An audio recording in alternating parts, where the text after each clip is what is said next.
Акшарлак редакциясы Яңа Шишмә районы Чертуш авылы мәдәният йортында.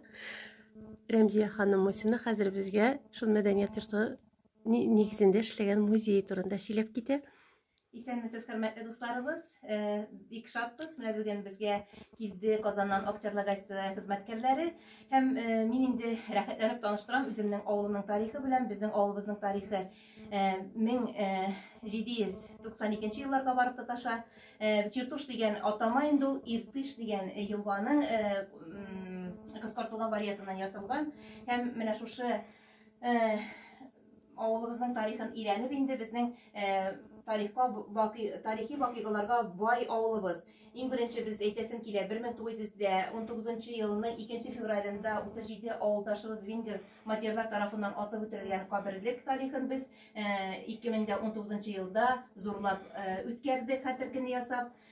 Һәм инде минем бөтен юнәлешем инде тарих белән мәдәниятны бергә бәйләп алып бару. Һәм бу инде эшебез безнең 100 еллык көрәшчеләр, 100 еллык хәзрәтләр тарихы эшләнелде. Алда әле тагын бик күп эшлисе эшләр бар. Рәмзия апа, музей экспонатлары белән дә таныштырыгыз. Бу нинди сумкалар, нинди иберләр? Бу музей экспонаты, бу сумка безнең тире сумка, мин инде күпләргә безнең инде күпләргә күрсәтәм. Бу Пермь татарлары ягыннан кайткан сумка. Безнең авылдан киленен яши, менә шулардан апай тире сумка инде ул. Менә шул. Һәм тагын безнең кызыклы экспонатлардан бар, менә бездә тимерчелекләр булган инде. Шушы тимерчелекләрдә менә бездә менә кайчылар, менә шундай езекләр бар. Барсы да менә шулай итеп музей почмагында саклыйм мин аларны. Тагын безнең менә монда кызыклы экспонатыбыз бар. Бу инде лампа. Бу лампа инде башка лампалардан айырмалырак, чөнки бу урманда, ягъни җил сүндермәсен дип лампаларны менә шулай итеп куйганнар. Бүгенге кебек җилле яңгырлы көндә йөргән. Көндәрдә, әлбәттә, иң әйбәт инде бу. Сүнмәгән, шулай бит җилдә рәхәтләнеп аны. Керосин лампамы? Керосин лампамы? Керосин лампа. Сезнең артыгызда менә бу шигүләр. Менә бу шигүләрне игътибар итсәгез, бу безнең мәрхүмә инде Нәкия Хәсәнованыкы, менә күз нурларын түгеп эшләгән эшләренә менә шундый матур итеп күргәзмә ясап куйдык. Монда инде безнең җәйнең таң нурлары да, кышлар моңы да, чәчәкләрнең шундый матур җитешләре дә менә бөтенесе бер коллаж булып күз алдына килә. Бу бер апа эшләгән. Бер апа эшләгән. Ничә яшендә? Ул инде безнең хәзер мәрхүмә бит инде яшь тагында һәм урта яшьләрдә эшләгән эшләре инде.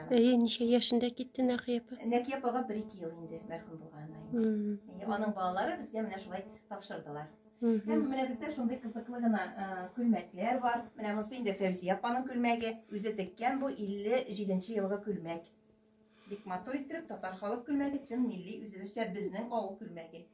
Авылдашларыгыз элек шундый күлмәкләрдән йөргән име? Менә шундый элек матур итеп шундый матур күлмәкләр кигәннәр. Һәм менә тагын монда берсе бар. Менә монысы да бик матур. Менә шулай итеп менә шундый күлмәкләр теккәннәр. Апаларыбыз. Безнең авыл кул осталарына бик уңганнар. Менә бик матур итеп шундый сәргеләр дә чиккәннәр. Менә шундый матур крючок белән дә эшләгәннәр, ыргаклар белән дә. Аннан соң иң кызыклы тагын бер экспонатым бар. Менә бу безнең сугыш вакытыннан калган ясьләр. Ул 1941 елгы. Элекке заманда сугып бөтен халык бит инде кырга китә торган булган бит инде. Һәм шундый ясьләр урнашта торган балалар. Менә шушы ясьләрдә инде безнең әби бабайларыбыз йоклагандыр инде. Әбиләребез хәзерге вакытта менә моны бишек. Менә алар күбе булганнар инде ясьләрдә. Менә шул берсе сакланып калган авылда. Чертуш авылының һөнәрчеләре белән танышабыз. Хәзер Алла бирсә, газетабызның алдагы саннарында сезне дә, хөрмәтле укучыларыбыз, алар белән таныштырып, аларны күрсәтеп, язып чыгарбыз. Сез комментарийларда үзегезнең авылларыгыз, үзегездәге һөнәрчеләр һәм игътибарга лаек уникаль шәхесләр турында языгыз безгә, хәбәрләр салыгыз, шалтыратыгыз, хатларыгызны көтеп калабыз.